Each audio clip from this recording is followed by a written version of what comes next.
have something at home, and I was tempted to bring it here to church, but it seemed inappropriate somehow because I didn't have enough to share.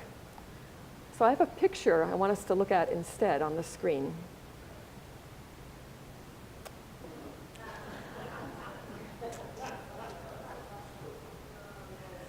This is a chocolate bar wrapper, and it's empty because that seems to be what happens when chocolate and I get close together.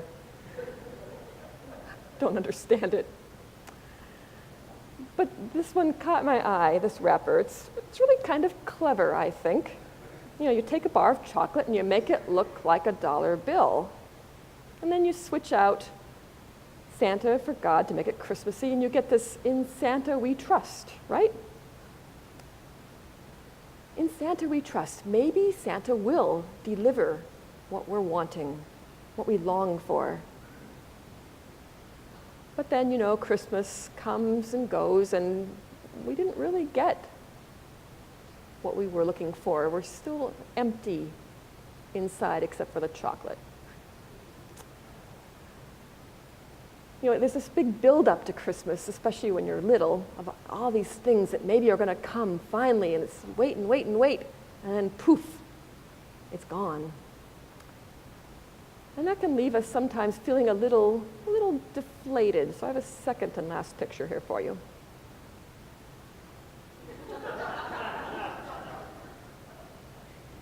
Maybe you're feeling that way. It's the post-Christmas blues, you know, we're just feeling deflated. And just like in our gospel lesson, on this Sunday after Christmas, the temple is no longer super crowded, right? The annual festival has ended. The visitors have packed up their donkeys and headed home, trailing ribbons and wrapping paper behind them. And with their departure, the temple is suddenly quieter, isn't it? And yet we've all made it here this morning, and perhaps you're wondering why we still have all these poinsettias around, and why are we still singing Christmas songs? What's with that? Because, you know, the big holiday is over.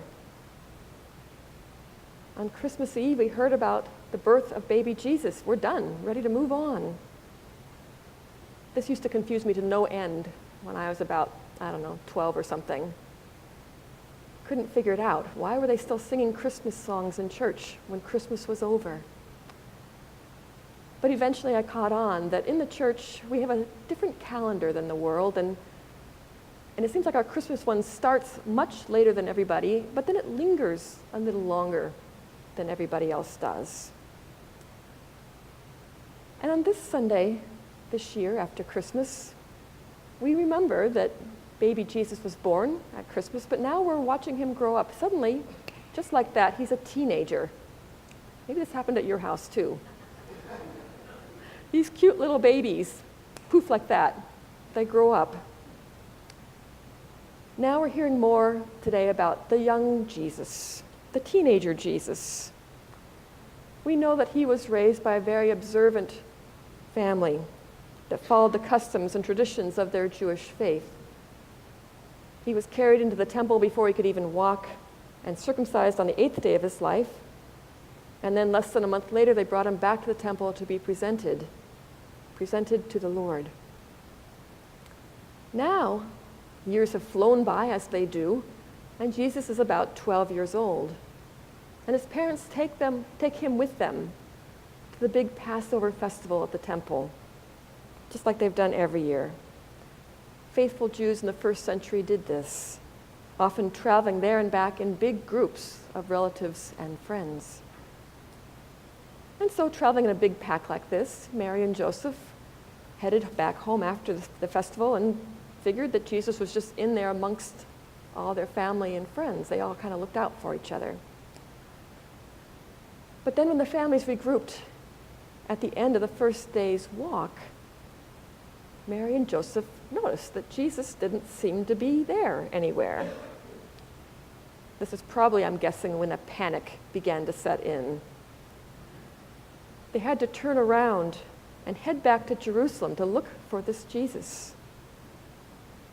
And the city was very large. It's no surprise it took them 3 days to track him down. Now, I don't know if first century parents would have panicked the way 21st century parents would. But imagine how they must have felt, how their heart must have sunk when they realized Jesus wasn't with them in the big group, and they had to go back, all the way back to Jerusalem and look high and low for him. Because not only had they lost their son, they had lost the Messiah. This is not good. Jesus, though, was not worried one bit. He's essentially pulled together his own confirmation class there in the temple. And he's sitting there exchanging questions with the leaders there and the teachers. And maybe, because he was fully human as well as fully divine, maybe he got kind of caught up in all these classes and got so caught up in what the teachers were saying that he didn't even notice how much time was going by.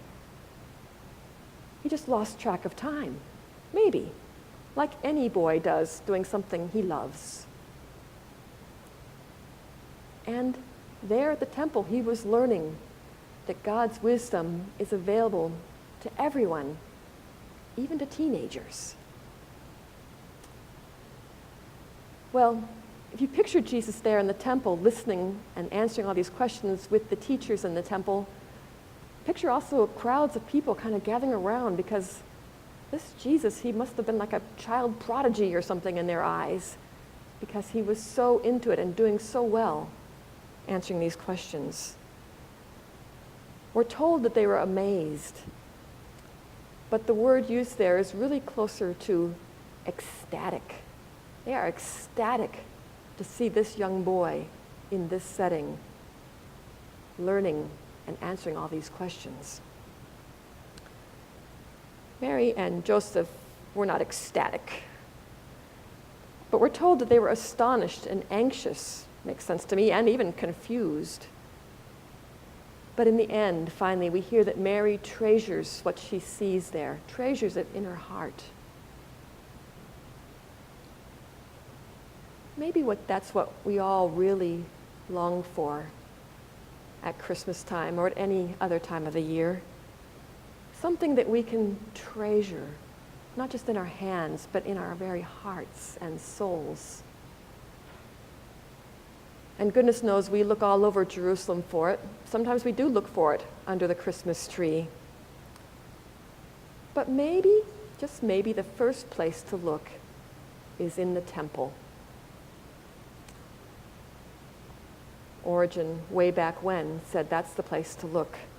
If you're looking for the Son of God, look in the temple. After all, that's where Mary and Joseph found the Messiah, right?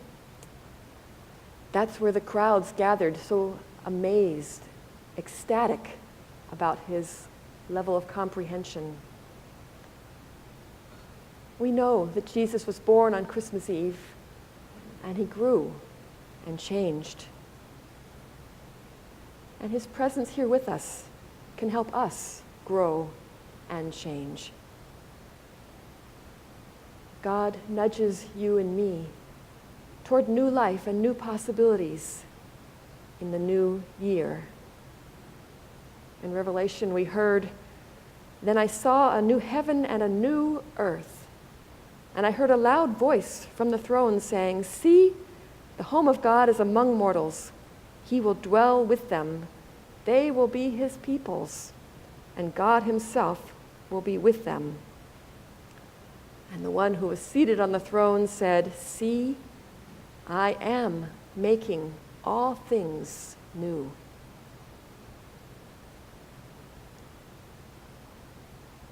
In the past month, as we focused on the words from Silent Night, Holy Night, perhaps we've listened in the silence. And perhaps the silence that follows is not just a calm silence, it is anticipatory. We're waiting with expectation, holding our breath. And we can come to wonder, to listen to how we might follow the one who was born in Jerusalem, who then grew and changed, coming to the temple. How will we also bring peace on earth and goodwill to all as part of God's new earth?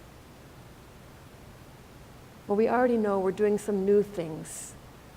We're starting a brand new committee structure in January, a simplified structure designed to be more efficient, to free us up, to focus more on ministry and less time on administration.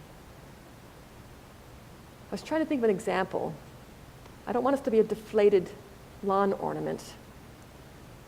I was trying to give a better picture, and I finally decided, well, in this day and age, maybe it's not something we can see that we're aiming for. It's more like a computer program. We can see what they can do, but we can't really see the program itself.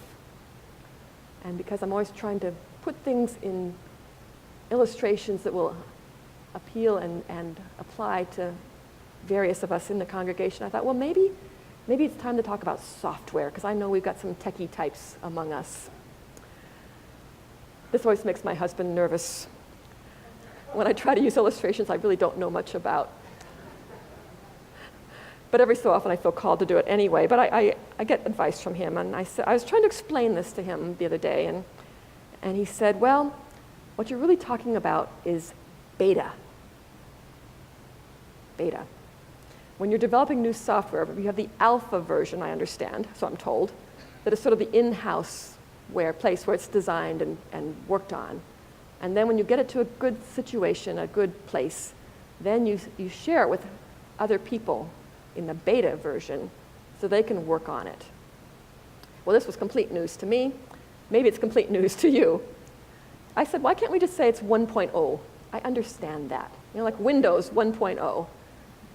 We don't hardly even remember. I don't think it actually was ever called Windows 1.0. I think the makers probably figured there would be other versions coming along.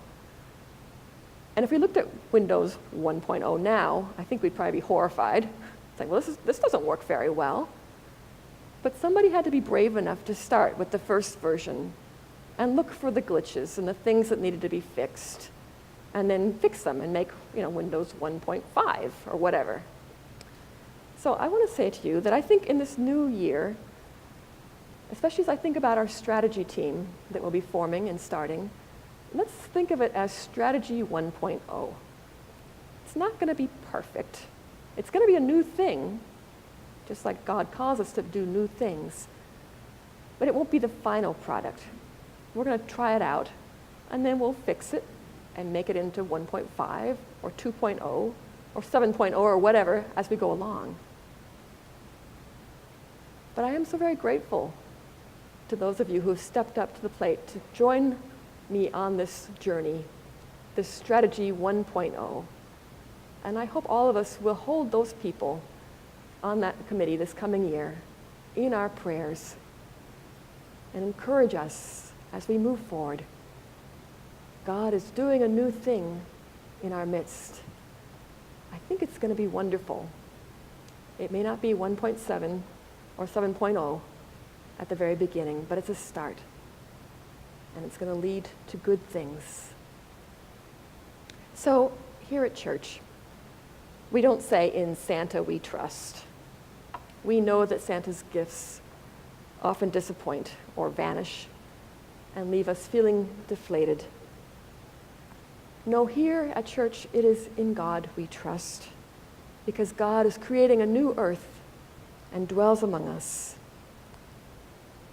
And because God came to us in human form as Jesus, and Jesus grew and changed, we, as his followers, will do the same. We will continue to grow and change, moving ever closer toward that new earth God has promised. Amen.